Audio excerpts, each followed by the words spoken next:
Deuteronomy chapter 24. When a man had taken a wife and married her, and it come to pass that she find no favor in his eyes, because he had found some uncleanness in her, then let him write her a bill of divorcement, and give it in her hand, and send her out of his house. And when she is departed out of his house, she may go and be another man's wife.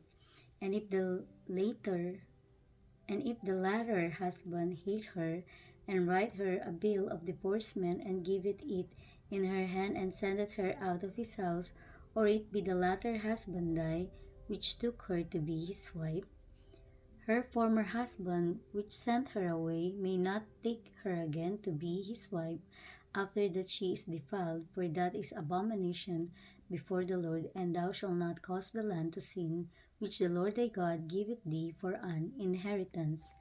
When a man hath taken a new wife, he shall not go out to war, neither shall he be charged with any business, but he shall be free at home 1 year, and shall cheer up his wife which he hath taken.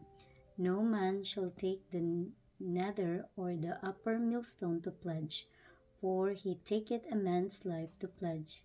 If a man be found stealing any of his brethren of the children of Israel, and maketh merchandise of him, or selleth him, then that thief shall die, and thou shalt put evil away from among you.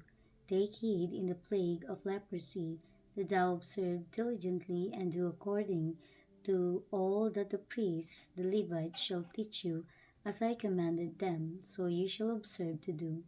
Remember what the Lord thy God did unto Miriam by the way after that ye were come forth out of Egypt. When thou dost lend thy brother anything, thou shalt not go into his house to fetch his pledge. Thou shalt stand abroad, and the man to whom thou dost lend shall bring out the pledge abroad unto thee. And if the man be poor, thou shalt not sleep with his pledge. If any case thou shalt deliver him the pledge again when the sun goeth down, that he may sleep in his own raiment, and bless thee, and it shall be righteous unto thee before the Lord thy God. Thou shalt not oppress an hired servant that is poor and needy, whether he be of thy brethren or of thy strangers that are in thy land within thy gates.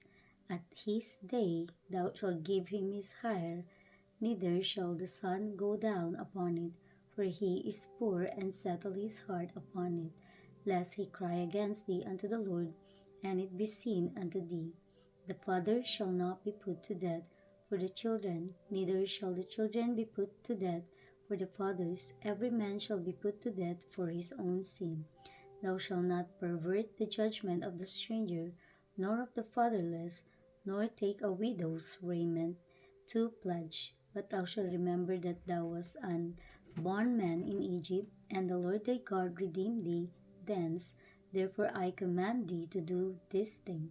When thou cuttest down thine harvest in thy field, and hast forgot a sheaf in the field, thou shalt not go again to fetch it. It shall be for the stranger, for the fatherless, and for the widow, that the Lord thy God may bless thee in all the work of thine hands.